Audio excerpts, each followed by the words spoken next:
What's going on, guys? So I'm working on this video I made a couple weeks ago, and I remember it was raining, and because of that I didn't have the camera out a ton, so I'm going to try and talk here so you can have more of a cohesive storyline to the video here.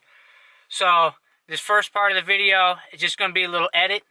I was brook trout fishing a new stream, and I just caught a ton of fish, all of them on dry flies, and there weren't really any holes in the stream. It was all pocket water. So I wasn't really setting up the camera a lot because of the rain and because the fish were not, I don't know, it just wasn't really a good place to set up the camera. But then the second half of the video here, I'm going to give a little education. I'm going to go ahead and try and show you guys how I was catching these fish with dry flies. I had a little GoPro on my head for that. Was talking to it in the middle of the woods. It's a little weird, but I hope you guys enjoy this video and cue some fish porn. Here we go.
Guys, I just moved up higher on the creek, and I'm going to see if the fishing is as good up here as it was down below. I was absolutely killing them down below. I'm going to try and put this this head camera on, see if I can get some of these dry fly eats on camera. So, and we're on the head camera. See if we can get one out of here. It looks pretty good. If the fishing's like it was down below, there should definitely be a fish in this pocket. Here he is. Oh. Missed him. Oh, I just see one rising. I just saw one rise. He's sitting on the left side, right against that rock. You can throw one cast on the right side, and I'll cast up for that fish I just saw. Oh, there's one right there too. You see him? There he is. Got him. It's a small fish. He's pretty though. Come on. There he is. Little one.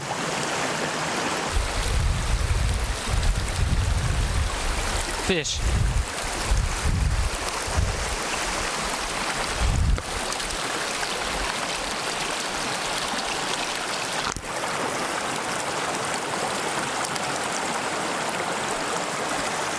There he is. Another little one.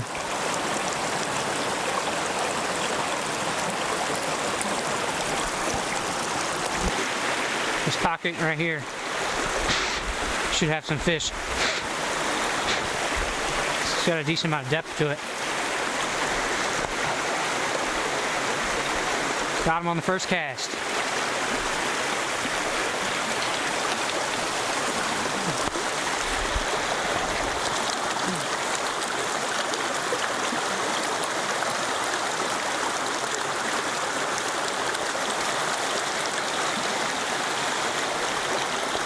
Check him out.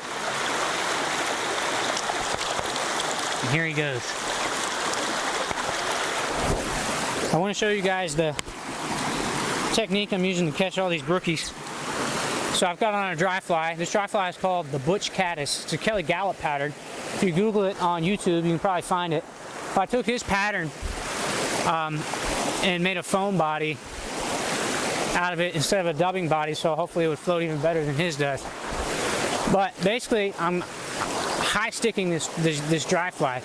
I only have out, like, you know, how much is that? A foot of line, fly line out of my guides. And I'm casting out, and I'm just high sticking these nymphs, or I'm not high sticking the nymph. I'm high sticking the dry fly.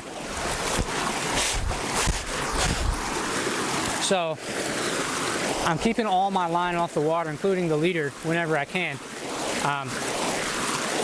A lot of it depends on how close you can get to these fish without spooking them. But in this riffled pocket water like this, which is where I'm catching all these fish, you can get really close. You can get, you know, within 10 feet of these fish without them spooking. So, and I'm approaching from downstream. I'm walking upstream, casting upstream. So,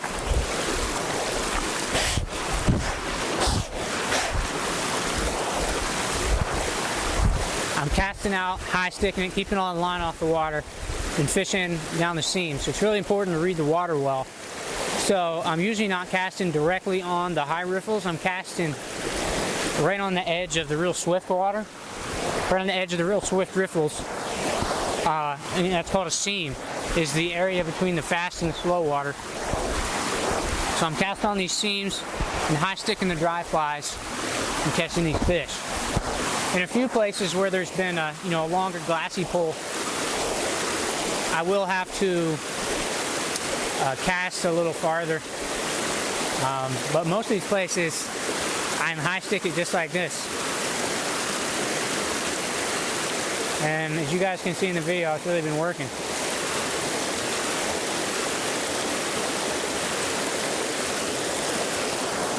High sticking these dry flies really helps with getting drag-free drifts, and it also helps keep your fly floating on the surface.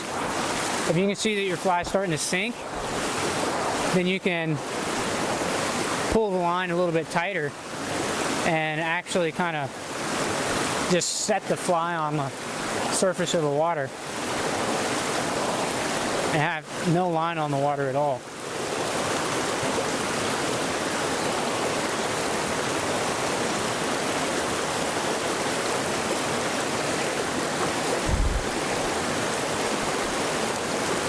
How's the fish? Missed him.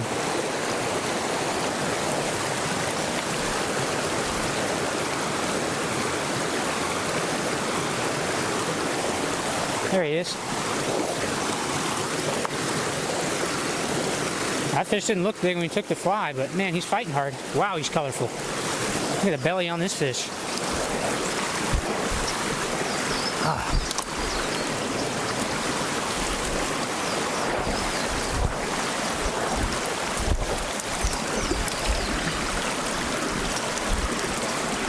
You know, this brookie here is only 5 inches long.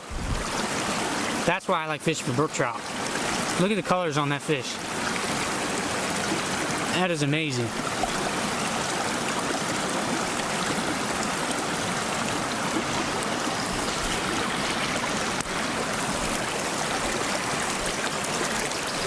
Back in his home.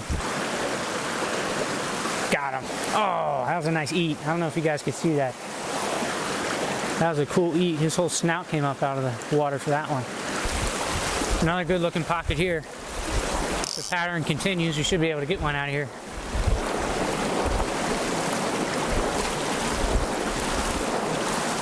There he is. First cast again.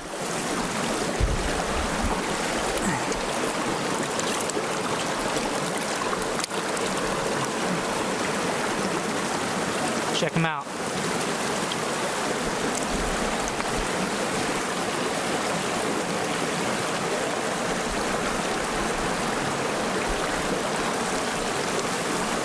There he goes.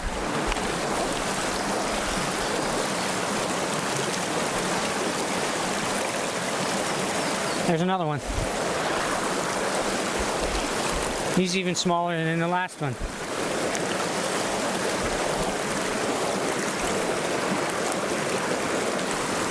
Oh, he's gone.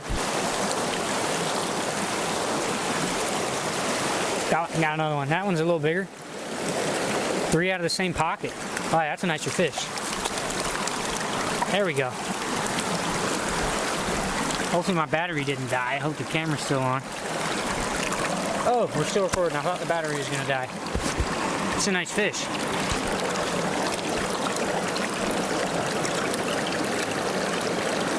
Check him out. Real good colors. Let's let him go here. There he goes.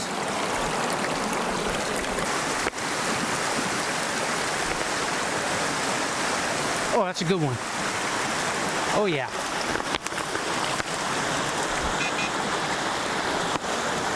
There's still some good ones up here.